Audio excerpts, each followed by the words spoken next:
বর্তমান প্রেক্ষাপট এতই খারাপ, কিয়ামতের আলামতগুলো এমনভাবে প্রকাশ হয়েছে এখন যে একজন ইমানদার মুসলিমের পক্ষে নিশ্চিন্তে থাকা আর ভালো থাকাটা খুব কষ্টকর।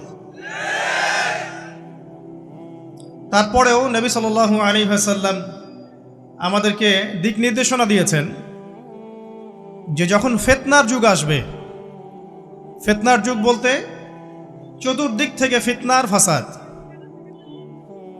ফিতনা ফাসাদ কেমন, মানে আল্লাহ রাব্বুল আলামিন কোরআনে একটা বিষয় বলছেন, সমাজ তার উল্টা চলছে, এগুলো ফিতনা। নবী সাল্লাল্লাহু আলাইহি ওয়াসাল্লাম হাদিসে একটা বিষয় বলেছেন, সমাজ তার উল্টা চলছে, এর নাম ফিতনা।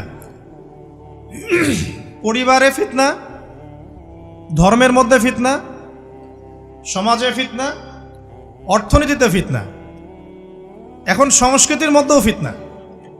তো এই ফিতনাময় পরিবেশে নবী সাল্লাল্লাহু আলাইহি ওয়াসাল্লাম বলেছেন যে কেউ যদি ঈমান এবং আমলের উপরে, মানে নবী সাল্লাল্লাহু আলাইহি ওয়াসাল্লামের আদর্শের উপরে সবর করতে পারে, টিকে থাকতে পারে, তার জন্য 50 জন শহীদ সাহাবীর নেকি হবে ইনশাআল্লাহ। তো ফিতনাময় পরিবেশে যদি সবর করা যায়, হকের উপর অটল থাকার চেষ্টা করা যায়, ইনশাআল্লাহ আপনি 50 জন শহীদ সাহাবীর নেকি পাবেন ইনশাআল্লাহ। তো প্রত্যেকটা ক্ষেত্রেই আপনি ফিতনা পাবেন। পরিবারের দিকে তাকাবেন, দেখবেন পরিবারের বন্ধনগুলো আগের মতো নাই, প্রচুর ডিভোর্স হচ্ছে, স্বামী স্ত্রীর বিচ্ছেদ প্রচুর বেড়ে গেছে। তারপরে সন্তান সন্ততি আমাদের পরিবারে যারা আছে, দেখবেন এরা বেশিরভাগই দুনিয়াদার হয়ে গেছে, দিনের খুব একটা ফিকির নাই। বেশিরভাগ পরিবারের সদস্য দেখবেন নামাজ কালামের এখন ধার ধারছে না। ম্যাক্সিমাম পরিবার থেকে আস্তে আস্তে পর্দাটা কিন্তু শিথিল হয়ে যাচ্ছে। আপনি ব্যক্তি জীবনের দিকে তাকিয়ে দেখেন, গর্বের সাথে আমরা বলি না যে 90% মুসলিমের বাংলাদেশ, দেখবেন মেজরিটি সংখ্যক মুসলিম 5 ওয়াক্ত নামাজ জামাতে পড়ে না।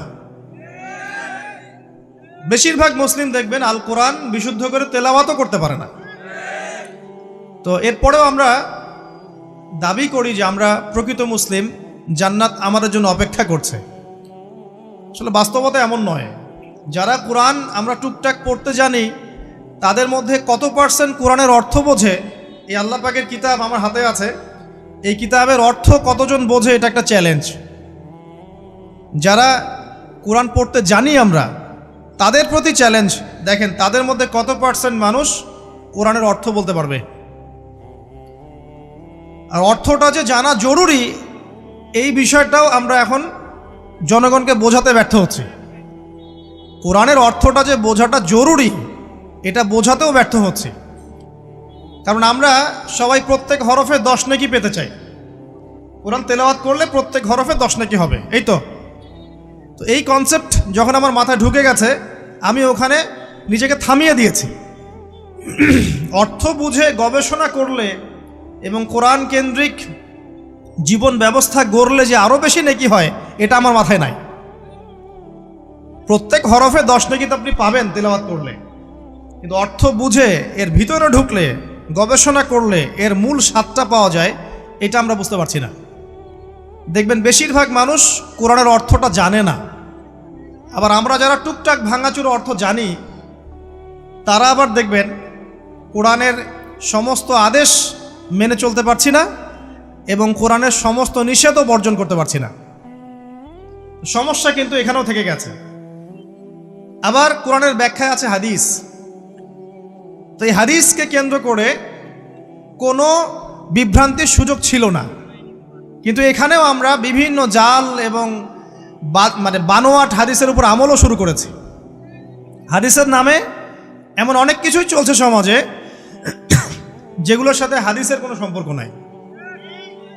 আমি বলতে চাচ্ছি যে হাদিসের নামে আবার সমাজে এমন অনেক আমল চালু আছে, যেগুলোর সাথে আবার হাদিসের কোনো সম্পর্ক নাই। তো দেখুন, ধর্মের মধ্যেও সমস্যা থেকে গেছে। আবার আমরা সবাই মুসলিম, আমাদের সবার ইউনাইটেড থাকার কথা। মুসলিম একটা জাতি, তাদের আল্লাহ একজন, রাসূল একজন, কেবলা এক, তাদের সবার মধ্যে একটা ইউনিটির কথা ছিল। কিন্তু আমরা ধর্মতাত্ত্বিকভাবে এবং পলিটিক্যালি আমরা বিভিন্ন দলে বিভক্ত। এবং আপোষের মধ্যে মিল মহব্বত কম।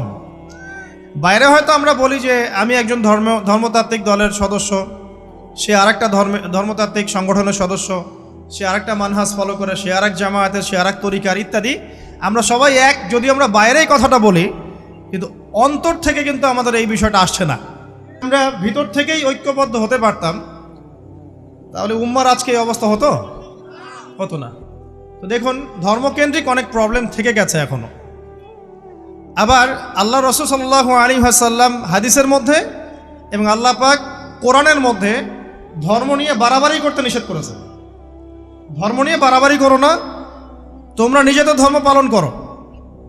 তা আমরা নিজের ধর্ম যতটা না পালন করি, অন্যের ধর্মের দিকে আঙ্গুলটা তার চেয়ে বেশি তুলি। আমরা আগে নিজের রিলিজনটাকে ঠিকমতো পালন করি, দেখবেন সমাজ ঠিকই পরিবর্তন হয়ে গেছে ইনশাআল্লাহ।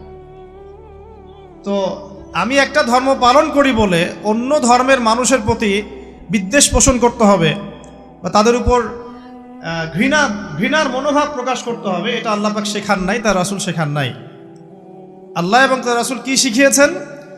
ইসলামের সত্য বিষয়টাকে আপনি সবার সামনে উপস্থাপন করবেন, যার ইচ্ছা হবে সে কবুল করবে, যার ইচ্ছা হবে সে অস্বীকার করবে।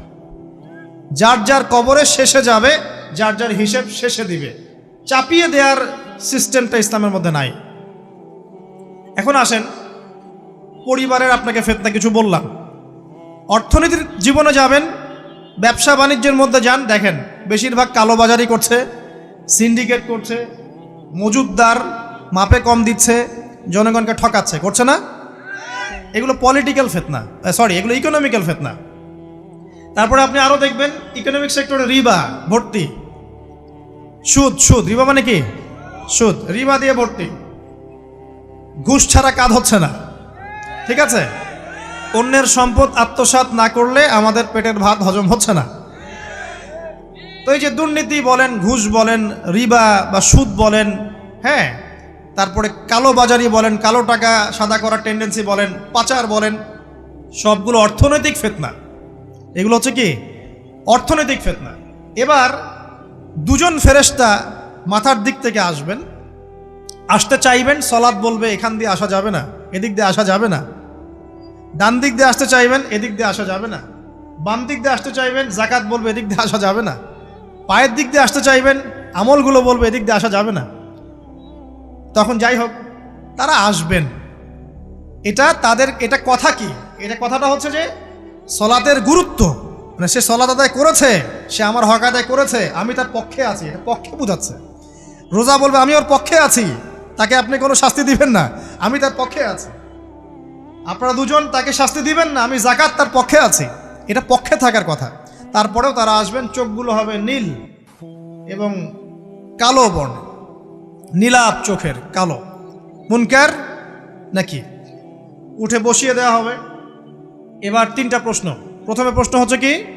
মান রব্বুক, তোমার রবকে? তখন মুমিন বান্দা বুক ফুলিয়ে বলবে রব্বি আল্লাহ, আমার রবকে আল্লাহ। পৃথিবীতে যে ব্যক্তি আল্লাহর সাথে শিরিক করে নাই, আল্লাহর তাওহীদের উপর থেকেছে এবং তার উপরে মৃত্যুবরণ করেছে, ইনশাআল্লাহ সে ব্যক্তি এর উত্তর নির্দ্বিধায় দিতে পারবে ইনশাআল্লাহ। আর দুনিয়াতে যে বা যারাই আল্লাহর সাথে শিরিক করবে, আল্লাহর সাথে শিরকের পাবে লিপ্ত হবে, ওই অবস্থায় মারা যাবে, তাওহীদের উপর থাকবে না, কোশ্চিনকালেও মান রব্বুক উত্তর দিতে পারবে না। তারপরে প্রশ্ন হয়ে যাবে মা দিনুক, তোমার দিন কি ছিল? মুমিন বান্দা উত্তর দিবে কি? দিন ইয়াল ইসলাম, আমার দিন ছিল ইসলাম। এখানে শুনে রাখেন, পৃথিবীতে যারা ইসলামকে পরিপূর্ণরূপে পালন করবে তারাই এই উত্তর দিতে পারবে ইনশাআল্লাহ। যারা ইসলামকে ঠাট্টা বিদ্রুপের হাসি তামাশার পাত্র বানিয়েছে, মন চাইলে কিছু করি, মন চাইলে কিছু করি না, সহজগুলো একটু আমল করি, বাকি কিছুর আমল ধারি না, হ্যাঁ, নামাজ পড়ি, সুদ ছাড়তে পারি না, ঠিক আছে, বছর বছর ওমরা করি, এদিকে ঘুষ দুর্নীতি ছাড়তে পারি না, ইসলামকে ঠাট্টা তামাশার পাত্র বানিয়েছে, এরা কোশ্চিনকালে উত্তর দিতে পারবে না। মা দিনুক, দিনে পরিপুৎখুলু ফিস-সিলমি কাফা, পরিপূর্ণরূপে ইসলামে প্রবেশ করতে বলেছেন আল্লাহ রাব্বুল আলামিন। যারা পরিপূর্ণরূপে ইসলামে প্রবেশ করবে এবং ইসলামের প্রতিটা মৌলিক বিধান মেনে চলবে, ইনশাআল্লাহ তারা এর উত্তর দিতে পারবে। এরপরে আসবে তৃতীয় প্রশ্ন। নবী সাল্লাল্লাহু আলাইহি ওয়াসাল্লামকে দেখানো হবে। যখন দেখানো হবে তখন সূর্য যখন ডুবে যায়, যে দৃশ্যটা আমরা দেখতে পারি না, ওই দৃশ্যটা ভেসে উঠবে। এবং মুমিন বান্দা অস্থির হয়ে যাবে, বলবে আমাকে ছেড়ে দাও, আমি নামাজ পড়বো। সুবহানাল্লাহ। কারণ তার কাছে মনে হবে যে আসরের ওয়াক্ত হয়ে গেছে, আসরের ওয়াক্ত হয়ে গেছে, আসরের ওয়াক্ত চলে যাচ্ছে, আমাকে নামাজ পড়তে হবে। চিন্তা করেছেন? ওই যে একটা হাদিস আছে না, যে 7 শ্রেণীর মানুষকে আল্লাহ রাব্বুল আলামিন আরশের ছায়া দিবেন, তার মধ্যে এক শ্রেণীর মানুষকে যার অন্তর মসজিদের সাথে ঝুলে থাকে, তার মন মসজিদের সাথে ঝুলেছিল, এই সূর্য ডুবে গেল বলে আমাকে ছেড়ে দাও, আমি নামাজ পড়তে যাব। তখন ফেরেশতারা বলবেন তোমাকে নামাজ পড়তে দেয়া হবে, তবে তার আগে তুমি এর উত্তর দাও। কি উত্তর? এই ব্যক্তির দিকে তাকাও। তখন নবী সাল্লাল্লাহু আলাইহি ওয়াসাল্লামকে দেখানো হবে, সাল্লাল্লাহু আলাইহি ওয়াসাল্লাম দরুদ পড়বেন, বলা হবে যে এই ব্যক্তির সম্পর্কে তোমার কি ধারণা? মান হাযা রাজুলু বুইসা ফীকুম, এই ব্যক্তি কে যাকে তোমাদের কাছে পাঠানো হয়েছিল? মুমিন ব্যক্তি নির্দ্বিধায় বলে দিবে যে তিনি হচ্ছেন আমার নবী মুহাম্মদুর রাসূলুল্লাহ সাল্লাল্লাহু আলাইহি ওয়াসাল্লাম। দেখুন, পৃথিবীতে যে বা যারাই নবী সাল্লাল্লাহু আলাইহি ওয়াসাল্লামের সুন্নতের উপর আমল করবে, ইনশাআল্লাহ সে তার উত্তর দিতে পারবে। দুনিয়াতে যারা নবীর সুন্নতের 5 পয়সা পরোয়া করছে না, তার আদর্শের 5 পয়সা দাম দিচ্ছে না, তারা কোশ্চিনকালে উত্তর দিতে পারবে না। নাম হতে পারে আব্দুর রহমান, আব্দুর রহিম, নবীর সুন্নতের ধারে না, তারা উত্তর দিতে পারবে না।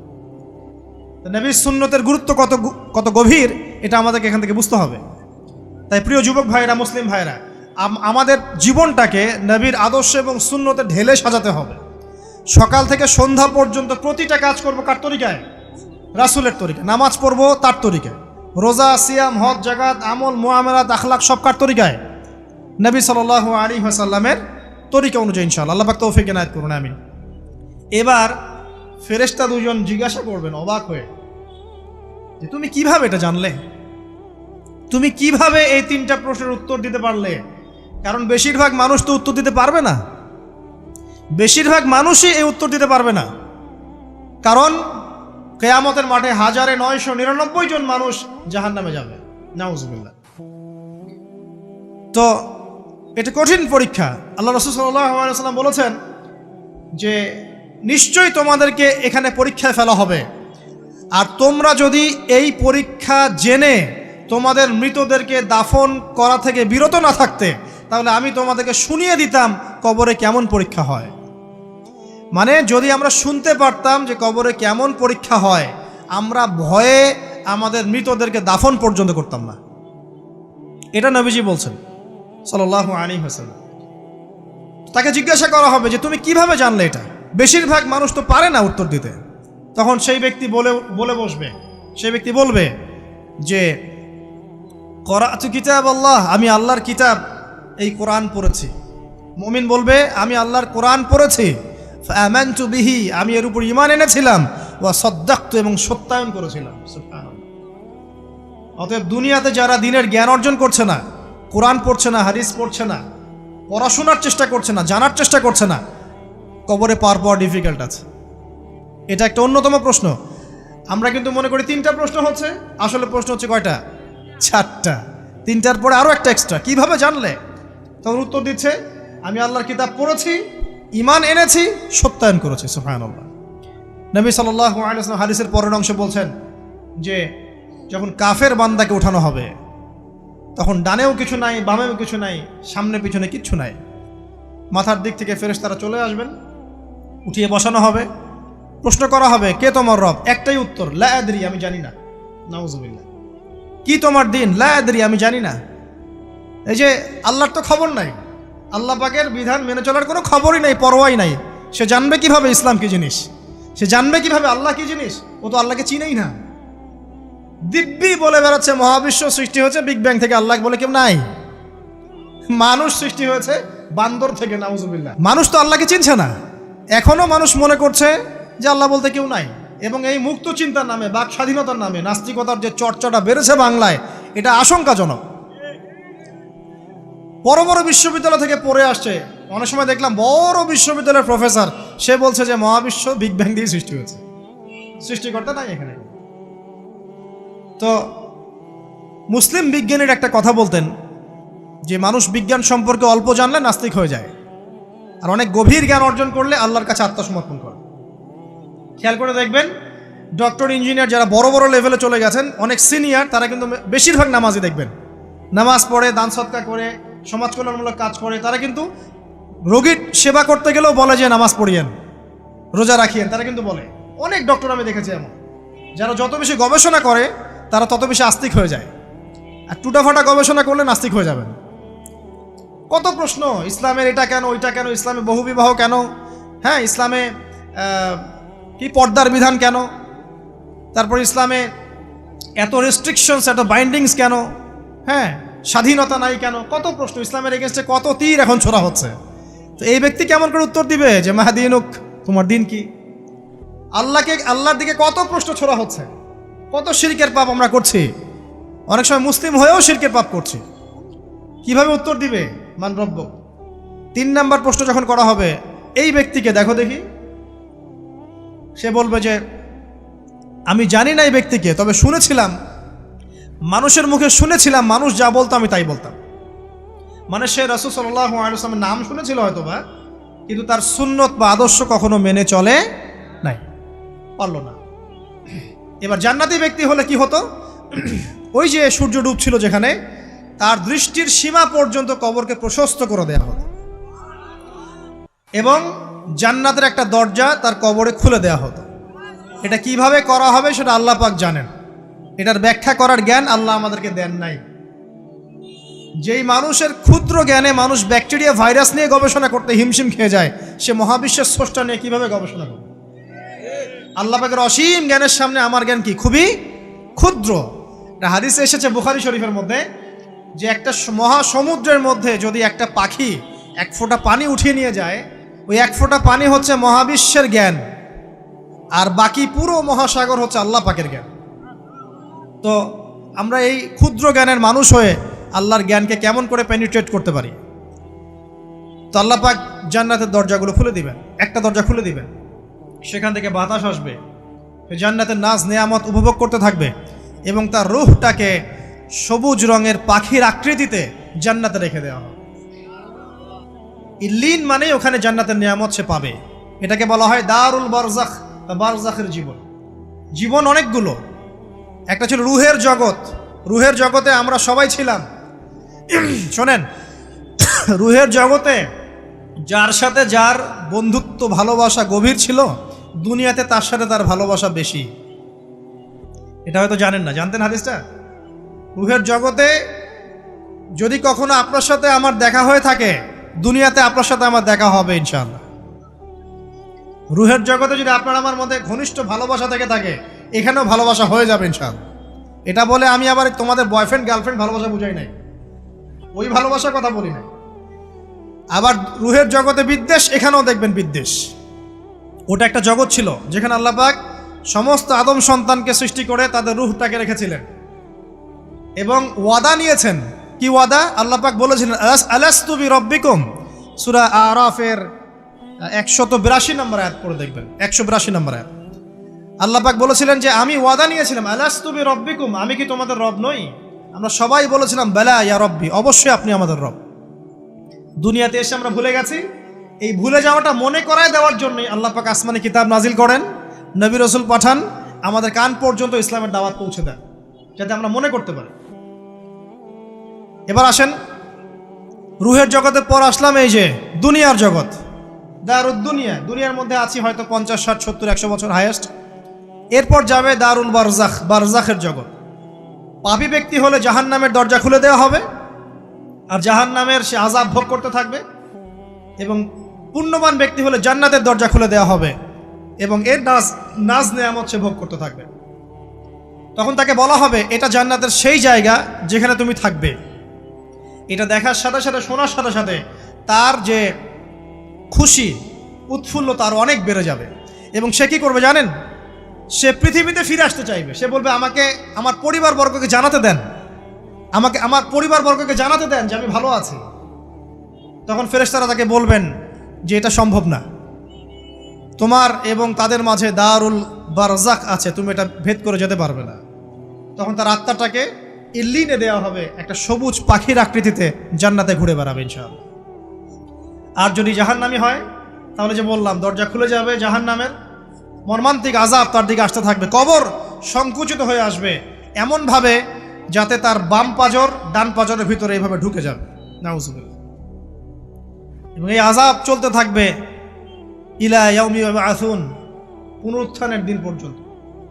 এখন এই যে হাদিসটা আপনারা শুনলেন, এই হাদিসটা ব্যক্তিকেন্দ্রিক নয় কি? এখানে তিনটা বিষয় আপনাকে ফোকাস করতে হবে আমাদেরকে। এক, তাওহীদ, আল্লাহ পাকের তাওহীদ। দুই, রিসালাত, রাসূলুল্লাহ সাল্লাল্লাহু আলাইহি ওয়াসাল্লামের রিসালাত। এবং আখিরাত, পরকাল। এই তিনটা বিষয় খুব স্বল্প কথায় বলছি। দেখুন, তাওহীদ কি? আল্লাহ পাকের একত্ববাদ। এক আল্লাহকে আপনি সৃষ্টিকর্তা মানবেন, রিজিক দাতা মানবেন, পালনকর্তা মানবেন, সন্তান দাতা, ভালো মন্দের মালিক, সমস্ত কিছুর মালিককে আল্লাহ। আল্লাহ আল্লাহ আমাকে বাঁচিয়ে রেখেছেন, আল্লাহ আমাকে মৃত্যু দিবেন, আল্লাহ আমাকে রিজিক দেন, আল্লাহ আমাকে সন্তান দিবেন, আল্লাহ আমার ভালোর মালিক, আল্লাহ মন্দের মালিক, আল্লাহ সমস্ত কিছুর মালিক। এই কনসেপ্ট পরিষ্কার থাকবে, লা ইলাহা ইল্লাল্লাহ পরিষ্কার থাকবে। সমস্ত বিষয় কার পক্ষ থেকে? আল্লাহর পক্ষ থেকে। এই তাওহীদ, সংক্ষিপ্ত কথায় বললাম তাওহীদ। এর মধ্যে তিনটা ক্লাসিফিকেশন আছে: রুবুবিয়্যাত, উলুহিয়্যাত, আসমা ও সিফাত। এটা আপনারা কিতাবুত তাওহীদ বই থেকে পড়ে নিয়েন। সংক্ষেপে বলে দেই, রুবুবিয়্যাত আল্লাহ পাকের সমস্ত বিষয়গুলো তার দিকে সম্বন্ধ করা, সৃষ্টিকর্তা, পালনকর্তা, রিজিক দাতা সবকে আল্লাহ। উলুহিয়্যাত কি? দুনিয়াতে এসেছি আল্লাহ পাকেরই দাসত্ব করতে হবে, অন্য কারো দাসত্ব চলবে না, তাওহীদ উলুহিয়্যাত। আসমা ও সিফাত কি? আসমা সিফাত মানে হচ্ছে আল্লাহ পাকের নাম গুণাবলীগুলো আছে। আল্লাহ পাক রহমান, আল্লাহ পাক রহিম, আল্লাহ পাক রাজ্জাক, হ্যাঁ, আল্লাহ পাক গফুর, আল্লাহ পাক শদীদুল ইকাব। সমস্ত গুণাবলী কার? আল্লাহ। এই হলো আসমা ও সিফাত। আল্লাহ পাক যেমন, আল্লাহ পাক তেমন, আল্লাহ পাক নিজের মতো, কারোর সাথে তুলনীয় নন। হুয়াল্লাহু আহাদ, একক। আল্লাহুস সামাদ, তিনি অমুখাপেক্ষী। লাম ইয়ালিদ ওয়া লাম ইউলাদ, তিনি জন্ম দেননি, জন্মিতও নন। ওয়া লাম ইয়াকুল লাহু কুফুয়ান আহাদ, তার সমতুল্য আর কিছুই নাই। আল্লাহ থেকে সব কিছু হয়, এটাই হলো তাওহীদ। এখন এর তাওহীদের বিরুদ্ধে গেলে কি হয়ে যাবে? শিরক। কেউ যদি মনে করে যে আল্লাহ ছাড়া কেউ আমাকে জীবন দিতে পারে, আল্লাহ ছাড়া কেউ আমাকে মারতে পারে, আল্লাহ ছাড়া কেউ আমাকে রিজিক দিতে পারে, অথবা আল্লাহ ছাড়া কেউ সন্তান দিতে পারে, আল্লাহ ছাড়া অন্য কারো কাছে কেউ যদি দোয়া করে, আল্লাহ ছাড়া অন্য কারো জন্য নজর মানত করে, আল্লাহ ছাড়া অন্য কারো নামে কসম খায়, আল্লাহর হালালকে হারাম করে দেয়, আল্লাহর হারামকে হালাল করে নেয়, ঠিক আছে? আল্লাহ থেকে শুভ অশুভ আসে না, শুভ আল্লাহর পক্ষ থেকে আসে, অশুভ শয়তানের পক্ষ থেকে আসে, এমনও যদি কেউ মনে করে, শুভ অশুভ দুটোই আল্লাহর পক্ষ থেকে আসে, কিন্তু কেউ যদি মনে করে না শুভগুলো আল্লাহর পক্ষ থেকে, অশুভগুলো শয়তানের পক্ষ থেকে, এমনও যদি মনে করে, শিরক হয়ে যাবে। মুসলিমরা চলাফেরায় শিরক করছে। এখন মুসলিমরা আল্লাহ ছাড়া অন্য কারো কাছে চাচ্ছে, মুসলিমরা অনেকে কবরে সেজদা করছে, মুসলিমরা অনেকেই মৃত মানুষের কাছে দোয়া করছে, হাতে বালা পরে আছেন, খোলেন না। কেন খোলেন না? ভয়ে যদি আপনার ক্ষতি হয়, শিরক। মুসলিমরা দেখবেন আগুনের সামনে মাথা নত করছে, মুসলিমরা এখন মেডিটেশন করে, ধ্যান করে, মুসলিমরা জিনকে তাবে করতেছে। অনেক সময় দেখা যায় মুসলিমরা জাদু করতেছে, জাদুবিদ্যা, কুফরি কালাম করছে না? করছে। সবই শিরক, সবই শিরক। মুসলিমরা দেখবেন আল্লাহর হালাল যেগুলো আছে এগুলোকে হারাম করে ফেলছে, আবার অনেক সময় আল্লাহর হারামগুলোকে হালাল করে নিচ্ছে। সুদ কি ভাই? এখানে ফরজ, হালাল করে নেওয়া হয়েছে। মদ কি? তোমাদের কাছে তো ওয়াজিব, না খাইলে ঘুম হয় না। তো এই যে আল্লাহর হারামগুলোকে কি করছি আমরা? হালাল করে ফেলছি, এটাও শিরক, কুফরি একটা। তো এক কথায় তাওহীদের উপর যারা থাকবে, মান রব্বক উত্তর দিতে পারবে ইনশাআল্লাহ।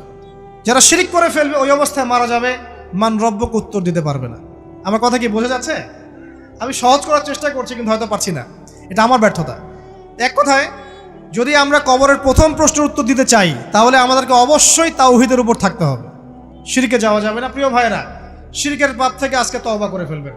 আল্লাহ জেনে না জেনে জীবনে যত শিরক করেছে আল্লাহ মাফ করে দাও, আমিন।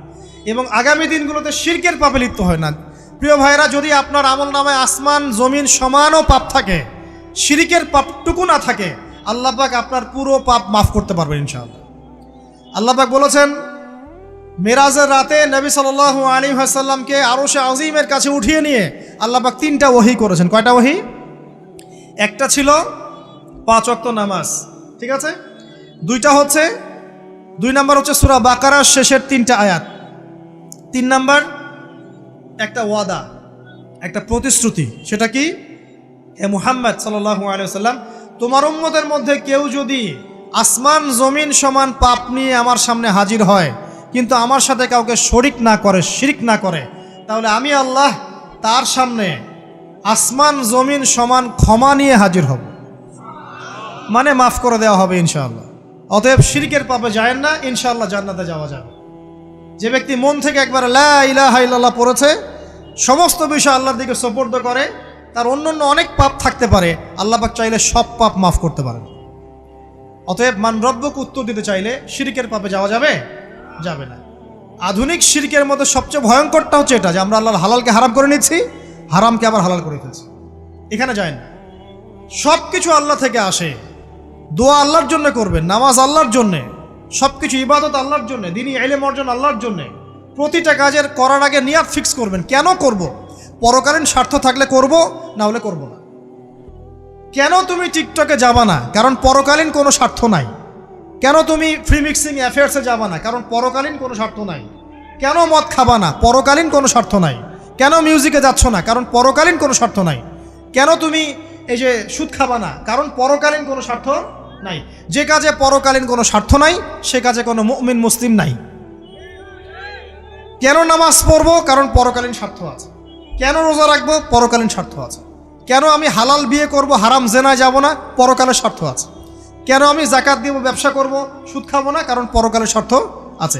কেন ইসলামের দাওয়াত দিব, পরকালের স্বার্থ আছে। কেন হাদিস প্রচার করব, কারণ পরকালের স্বার্থ আছে। ইসলামের জন্য সবর করব কেন, পরকালের স্বার্থ আছে। পরকালের স্বার্থ যেখানে, মুসলিম সেখানে। পরকালীন স্বার্থ নাই, আমরা নাই। প্রত্যেকটা কাজ করার আগে নিয়াতটা ফিক্স করতে হবে, পরকালের কোনো স্বার্থ আছে? যদি বলে হ্যাঁ আছে, তাহলে করবেন। স্বার্থ নাই, আমি নাই। কোনো ফুজুল কি বাত বা ফাহেসা কোনো কাজ, এসব কাজে আমরা নাই, বিকজ এগুলোতে কোনো পরকালীন স্বার্থ নাই। ব্যাস, আমাদের জীবনের প্রতিটা মোমেন্ট, প্রতিটা সেকেন্ড আল্লাহর দেয়া দান। আমি নিজের ইচ্ছা মতো এটাকে অপব্যয় করতে পারি না। হ্যাঁ, আপনি মিউজিক শুনতে চান, আপনি সং পছন্দ করেন, আপনি নাশিদ শোনেন, ইসলামিক নাশিদ শোনেন, ওখানে আপনার ইমান একটু দীপ্ত হবে, পরকালীন স্বার্থ আছে। আপনি নিজের যৌন চাহিদাকে দমন করতে পারছেন না, হালালভাবে বিয়ে করে নেন। বিয়ে করার পর আপনি যত ইচ্ছা স্ত্রীকে মহব্বত করেন, প্রত্যেকটা মহব্বতে নেকি পাবেন। এমনকি স্ত্রীর দিকে নেক নজরে তাকাবেন, তাতেও নাকি। তার মুখে খাবার তুলে দেবেন, তাতেও নাকি। তার হাত ধরে হাঁটবেন, তাতেও নাকি। তাকে নিয়ে রাত্রে চাঁদ দেখবেন, তাতেও নাকি। আপনি আপনার নিয়তটাকে চেঞ্জ করেন, কাজের ডাইরেকশন চেঞ্জ করেন। পরকালের স্বার্থ থাকলে করবো, না হলে করবো না।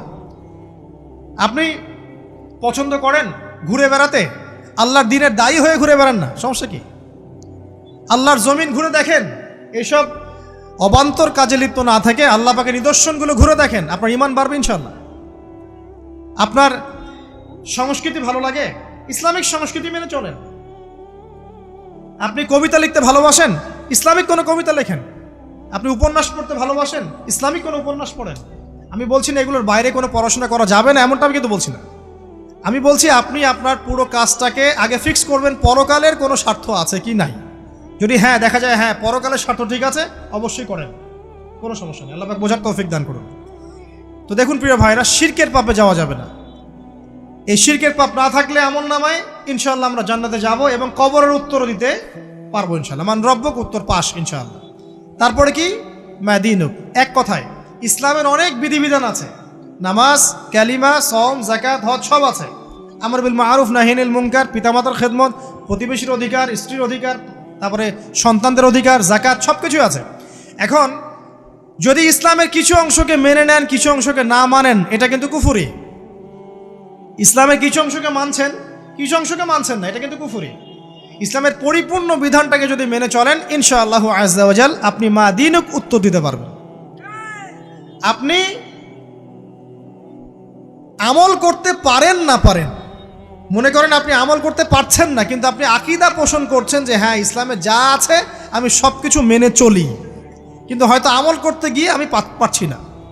আমি হয়তো নামাজ 5 ওয়াক্ত পড়তে হয়, আমি জানি, আমি মানি, কিন্তু আমার মাঝে মাঝে মিস হচ্ছে, মাঝে মাঝে আমি জামাত মিস করে ফেলছি। আপনি মানেন যে সওম রাখতে হয়, মাঝে মাঝে আপনার সওম মিস হয়ে যাচ্ছে, কিন্তু আপনি বিশ্বাস করেন যে হ্যাঁ আপনি সওম রাখতে হয়, আপনার আকীদা ঠিক আছে। আপনি যাকাত দেন নাই এতদিন, কিন্তু আকীদা রাখেন হ্যাঁ দিতে হয়, আমি সুযোগ পেলে দিয়ে দিব। এই যে কনসেপ্টটা ক্লিয়ার রাখা যায় না, ইসলামের বিধানগুলো প্রতিটা আমি মানি মন থেকে, হয়তো আমল করতে গিয়ে আমি পেরে উঠতেছি না বা হয়ে উঠছে না। ইনশাল্লাহ একদিন না একদিন আল্লাহ পাক আপনাকে তৌফিক দিবে, ইনশাল্লাহ আল্লাহ পাক তৌফিক দান করুক। কিন্তু কনসেপ্ট যদি ক্লিয়ার না থাকে যে আমি কিছু অংশ মানি কিছু অংশ মানি না, এটা ইসলাম হলো না। উদখুলু ফিস-সিলমি কাফা, পরিপূর্ণরূপে ইসলামে প্রবেশ করে। দিনী বোন অনেকে আছে পর্দা হয়তো করতে পারছে না, কিন্তু মনে করে, বিশ্বাস করে যে হ্যাঁ পর্দা করতে হয়, এটা ফরজ। ইনশাল্লাহ আল্লাহ চাইলে ওকে একদিন তৌফিক দিবে ইনশাল্লাহ। হয়তো এখন মুখ খোলা আছে, হয়তো বা আগে গেঞ্জি টি শার্ট পরে ঘুরতো, এখন সেলোয়ার কামিজ পরছে, ঢিলে ঢালা জামা পরছে, এখনও বোরখা পরছে না। ওকে তুচ্ছ তাচ্ছিল্য করার দরকার নাই আপাতত। ওকে আরও বুঝান, আরও নরম হন, আরও বুঝিয়ে সুঝিয়ে ইসলামের দিকে আনার চেষ্টা করে। এত দূর এসেছে, ওই পর্যন্ত যাবে ইনশাল্লাহ। কারণ ও বিশ্বাস করে হ্যাঁ পর্দা করতে হয়, আমি মানি পর্দা করতে হয়, কিন্তু আমি এখন করতে পারছি না, ইনশাল্লাহ করব, আল্লাহ পাক চাইলে তৌফিক দিবেন ইনশাল্লাহ। তো এই যে বিষয়টা, যে ইসলামকে মনে আগে ধারণ করা, যে না আমি মানি ইসলামের প্রত্যেকটা বিধান ঠিক আছে। চুরি করলে চোরের হাত কাটতে হয়, ইসলাম বলেছে। ডাকাতি করলে শাস্তি আছে। জেনা যদি কেউ করে 100 বেত্রাঘাত, মদ খাইলে 40টা বেত্রাঘাত, ব্যভিচার যদি করে কেউ, এই পরকীয়া করে বিবাহিত ব্যক্তি, রজম। এগুলো কেসাস, একজন হত্যা করলে তাকেও কেসাস করতে হয়। এই বিধানগুলো আছে। এখন আপনি বলতে পারেন আমি এই ওয়ার্ল্ডের প্রেক্ষাপটে এটাকে বাস্তবায়ন করতে পারছি না, কিন্তু আমি বিশ্বাস করি ইসলামে বিধানগুলো আছে, এটা আল্লাহর বিধান। ইনশাল্লাহ আপনি মাফ পেয়ে যাবেন, ইনশাল্লাহ আল্লাহ চাইলে আপনি মাফও পেয়ে যাবেন। কিন্তু যদি মনে করেন না এই যুগের এগুলো চলেই না, আমি আল্লাহ পাকের এসব বিধান কিচ্ছু মানি না, আমি যে বিধান বুঝি এটাই চূড়ান্ত, তাহলে খবর আছে, তাহলে মায়াদিনকে উত্তর দিতে পারবেন। তো বুঝেন, বিষয়টা বোঝেন, আকীদাটা ক্লিয়ার করেন যে না আমি পারতেছি না, এটা একটা বিষয়, কিন্তু আমি বিশ্বাস করি ইসলামের এগুলো অংশ। হয়তো আমি এখন পারছি না, ইনশাল্লাহ ভবিষ্যতে পারবো। আল্লাহ চাইলে আপনাকে তৌফিক দিবে ইনশাল্লাহ। আমরা দোয়া করি আল্লাহ পাক আমাদেরকে পরিপূর্ণরূপে ইসলামে প্রবেশ করার তৌফিক দান করুন। হ্যাঁ, আর সর্বশেষ কি, এটা যদি করতে পারে মায়াদিনকে উত্তর দিতে পারবে। নবীকে উত্তর কখন দিতে পারবে? যখন একজন ব্যক্তি সারা জীবন নবী সাল্লাল্লাহু আলাইহি ওয়াসাল্লামের সুন্নতের উপর আমল করতে পারবে। এই যে ঘুম থেকে উঠলেন, ব্যাস ব্রাশটা নিয়ে দৌড়ে চলে গেলেন বাথরুমে, কি জন্য? ঘুম থেকে উঠলেন, আগে চোখটা একটু ঘষতে হবে, মুখে হাত দিতে হবে, তারপরে আপনি দোয়া পড়বেন। কি দোয়া পড়বেন? আলহামদুলিল্লাহিল্লাযী আহইয়ানা বা'দা মা আমাতানা ওয়া ইলাইহিন নুশুর। তারপরে আপনি যাবেন বাথরুমে। দোয়াটা না পড়ে কেন গেলেন? ঘুমাচ্ছেন, ঘুমানোর আগে আপনি অবশ্যই বলবেন। ঘুমানোর আগে একদম একটা গান শুনে, একটা গার্লফ্রেন্ডের সাথে 10টা মিনিট কথা বলে, হ্যাঁ জান রাখি, ব্যাস, তারপরে ঘুমিয়ে গেলেন। ঘুমটা আপনার জন্য ইবাদত হলো না? হারামে লিপ্ত হতেন না? আল্লাহুম্মা বিইসমিকা আমুতু ওয়া আহইয়া পড়তেন, সূরা মুলক পড়তেন, সূরা কাফিরুন পড়তেন, সূরা ফালাক নাস ইখলাস পড়তেন, ঘুমিয়ে যেতেন। পুরো ঘুমটাই ইবাদত, পুরো ঘুমটাই নাকি? ঘুমিয়ে আছেন নাকি পাচ্ছেন? আপনি ইচ্ছাকৃতভাবে আপনার আমলটা নষ্ট করলেন। ইস্তেঞ্জা করতে গেছেন, ইস্তেঞ্জা করতে গিয়ে গান শুরু করে দিল বাথরুমে। বাথরুম সিঙ্গার আছে না কিছু? বাথরুমে গান গাওয়ার জায়গা নাকি? তো ওখানে গান শুরু করলো। বাথরুমে গান গাবেন কেন? আপনি ঢোকার সময় বলবেন কি, বিসমিল্লাহ আল্লাহুম্মা ইন্নী আউযু বিকা মিনাল খুবসি ওয়াল খাবাইস। এরপর ইস্তেঞ্জা করবেন, তারপরে আপনি গুফরানাকা বলে বের হয়ে আসবেন। পুরো ইস্তেঞ্জার সময়টুকু নাকি? নামাজ পড়তে দাঁড়িয়েছেন, এখানে রিয়া কোনো লৌকিকতা থাকবে না, লোকজন আমাকে দেখছে আমি ভালো করে নামাজ পড়ি, এমন থাকবে না। নামাজে দাঁড়িয়েছেন আল্লাহর জন্য খালেস। এখন আল্লাহ আপনার মাঝখানে আর কেউ নাই, আল্লাহ আপনার মাঝখানে আর কেউ নাই। এমনকি যা ইচ্ছা তাই নামাজ পড়বেন? একদল বের হয়েছে, এখন দেখি 2 ওয়াক্ত নামাজ পড়ে। তাদের বক্তব্য হচ্ছে যে 5 ওয়াক্ত নামাজ নাকি কোরআনে নাই, আর ওরা খালি কোরআন মানে, হাদিস নাকি মানে না। কত যে ফেরকা এখন বের হয়েছে আল্লাহ ভালো জানে। তো 5 ওয়াক্ত নামাজ কোরআনে নাই বলে, সুবহানাল্লাহ। তো 2 ওয়াক্ত নামাজ পড়ে। এখন নামাজ কি মন গরম হবে পড়লেই হবে? ফজরের নামাজে দাঁড়িয়েছেন, ফজর নামাজ কয় রাকাত? 2 রাকাত। এখন আমি যদি বলি নামাজ তো ভালো কাজ, 2-এর জায়গায় 4 পড়লে কি সমস্যা ফজরে? যদি এমনটা বলি হবে? কেন হবে না? কারণ নবী সাল্লাল্লাহু আলাইহি ওয়াসাল্লাম 2 পড়েছেন, আমাকে 2 পড়তে হবে, সিম্পল। 4 পড়লে আপনার নামাজ বাতিল। ফজরের নামাজ 4 রাকাত পড়লে নামাজ কি বাতিল হবে না? মাগরিবের নামাজে দাঁড়িয়েছেন, 3 রাকাত নামাজ। তখন আপনি মনে চিন্তা করছেন না 3-এর জায়গায় আমি 4 পড়বো, 5 পড়বো। নামাজ তো ভালো জিনিস, বেশি করলে কি সমস্যা?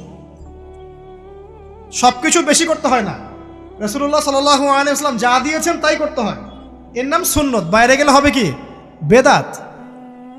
প্রত্যেকটা কাজ খেয়াল করতে হবে। তো প্রত্যেকটা আমল এভাবে, নামাজ, এই যে রোজা, রোজা রাখবেন রমজান মাসে, রোজা রাখলে এটা ফরজ।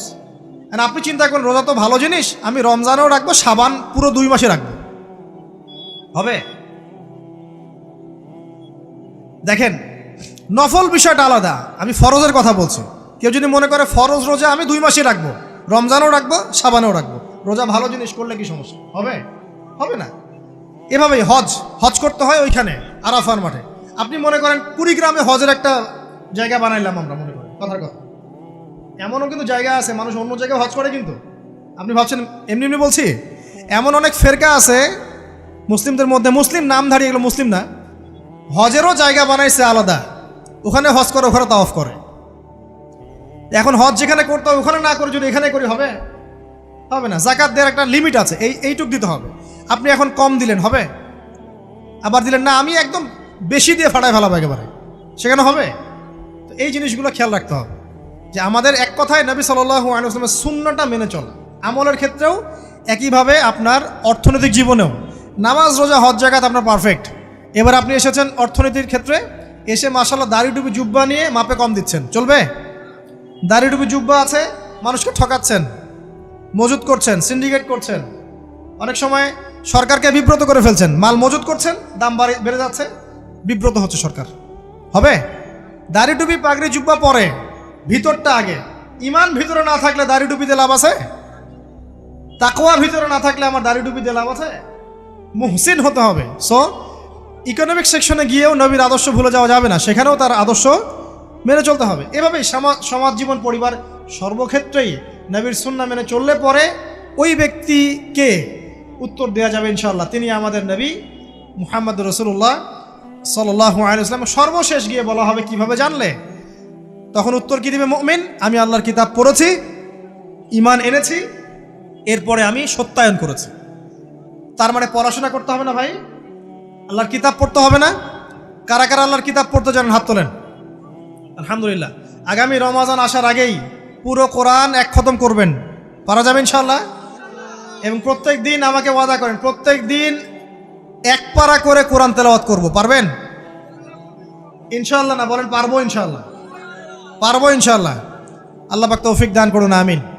কোরআন পড়তে হবে, শুধু কি জাস্ট তোতা পাখির মতো পড়েই যাবেন সারা জীবন? অর্থটা একটু বোঝার চেষ্টা করবেন না ভাই? করা উচিত না? করা উচিত। যদি আপনার সামর্থ্য থাকে আপনার অবশ্যই করা উচিত। সামর্থ্য নাই, বয়স হয়ে গেছে, পারেন না, সেটা আলাদা বিষয়। সামর্থ্য আছে আপনার অবশ্যই উচিত। আলহামদুলিল্লাহি রাব্বিল আলামিন মানে কি? আর রহমানির রহিম মানে কি? মালিকি ইয়াউমিদ্দিন বলছি, এটা মানে কি? ইয়াকা না'বুদু বলছি, ওয়া ইয়াকা নাস্তাঈন, এর অর্থ কি? ইহদিনাস সিরাতাল মুস্তাকিম মানে কি? সিরাতাল্লাযীনা আন'আমতা আলাইহিম গায়রিল মাগদুবি আলাইহিম ওয়ালাদ-দালিন, কি অর্থ, কি বললাম? নামাজে এটার অর্থ জানলে মনোযোগ কি ডানে বামে যাবে? যাবে না ইনশাআল্লাহ। এই যে আল্লাহ পাক বলছেন ইয়া আইয়ুহাল্লাযীনা আমানুত্তাকুল্লাহ, হে মুমিনগণ আল্লাহকে ভয় করো, হাক্কা তুকাতিহি ওয়া লা তামুতুন্না ইল্লা ওয়া আনতুম মুসলিমুন, তোমরা এমনভাবে আল্লাহকে ভয় করো, ভয় করার মতো ভয় করো, এবং পরিপূর্ণ মুসলিম না হয়ে মৃত্যুবরণ করো না। এর অর্থটা জানলে ভালো লাগলো না? বুঝতে পারলাম না কোরআনটা? আল্লাহ বলছেন ওয়াদারু মা বাকিয়া মিনার রিবা, সুদের অবশিষ্ট অংশ ছেড়ে দাও। ওয়া ইল্লাম তাফআলু ফাআযানু বিহারবিন মিনাল্লাহি ওয়া রাসূলিহি, যদি না করো আল্লাহ এবং রাসূলের সাথে যুদ্ধের ঘোষণা শুনে রাখো। অর্থ জানলে হেদায়েত পাওয়া যায় না? অতএব অর্থটা জানার চেষ্টা করেন। আল্লাহ পাক তৌফিক ইনায়েত করুন। অর্থ বোঝার ক্ষেত্রে যদি কোনো প্রতিবন্ধকতা পান সামনে, আলেম ওলামার কাছে যাবেন, জিজ্ঞাসা করে অর্থ জেনে নেবেন। নিজে নিজে আবার মন করা ব্যাখ্যা করতে যায় না। কোরআন বুঝতে গেলে হাদিস লাগবে, হাদিসগুলো পড়তে হবে। হাদিসের কিছু বই কিনবেন, রিয়াদুস সালেহিন, ফয়জুল কালাম, এই যে আপনারা পড়েন, মুনতাখাব হাদিস পড়েন, ঠিক আছে, বুলুগুল মারাম মিন আদিল্লাতিল আহকাম, মিশকাতুল মাসাবি, এই বইগুলো বাসায় রাখবেন। এরপরে আস্তে আস্তে কিনবেন আবু দাউদ, তিরমিজি, নাসাই, এগুলো কিনবেন। পরে গিয়ে বুখারী মুসলিমের অনুবাদ কিনবেন, আগে কিনবেন না। এগুলো কঠিন হাদিস, এগুলো আগে পড়লে আপনি মাথাটা আপনার কিন্তু ঘুরতে থাকবে। আগে কি ক্লাস 8-এ পড়বেন না আগে এইচএসসি দিবেন? আগে ক্লাস 7-8 পার করে যান, তারপরে ওদিকে যান। আল্লাহ বোঝার তৌফিক দান করুন। প্রিয় ভাইরা, ইলম অর্জন করতে হবে। ইলম অর্জন করলে পরে আপনি তালেবে ইলমের পায়ের নিচে আল্লাহর ফেরেশতারা পাখা বিছিয়ে দিবে ইনশাআল্লাহ তাআলা। ইলম অর্জন করে আপনি যখন আলেম হবেন বা দ্বীনের জ্ঞান অর্জন করবেন, তখন আপনি দাওয়াতের কাজও করতে পারবেন। আপনার দাওয়াতে যত মানুষ ইসলামের দিকে আসবে সমস্ত নেকি আপনি পাবেন ইনশাআল্লাহ। এবং যখন আপনি আরো বড় আলেম হয়ে যাবেন, আল্লাহ তৌফিক দান করুন, তখন আসমানের যত মাখলুক এবং জমিনের যত মাখলুক, এমনকি গর্তের মধ্যে যে পিপিলিকা আছে সেগুলাও, এমনকি সাগরের নিচের মাছ আপনার জন্য ইস্তেগফার করবে, দোয়া করবে ইনশাআল্লাহ। আল্লাহ পাক আমাদের সবাইকে শিরিক মুক্ত আমল করার তৌফিক দান করুন, আমিন। আল্লাহর তাওহীদের উপর থাকার তৌফিক দান করুন, আমিন। আল্লাহ পাক আমাদের সবাইকে দ্বীন ইসলাম পরিপূর্ণরূপে পালন করার তৌফিক দান করুন, নবী সাল্লাল্লাহু আলাইহি ওয়াসাল্লামের আদর্শ মেনে চলার তৌফিক দান করুন এবং দ্বীনের জ্ঞান অর্জন করার তৌফিক দান করুন।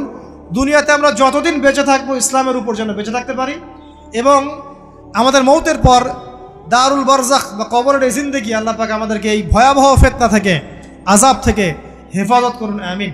সবাই একটা দোয়া পড়েন আমার সাথে, আল্লাহুম্মা ইন্না নাউযু বিকা মিন আযাবিল কবরি ওয়া আযাবি জাহান্নামা ওয়া মিন ফিতনাতিল মাহইয়া ওয়াল মামাত ওয়া মিন শাররি ফিতনাতিল মাসিহিদ দাজ্জাল। আল্লাহ রাব্বুল আলামিন আমাদের সবাইকে ইসলামের জন্য কবুল করেন, আমিন।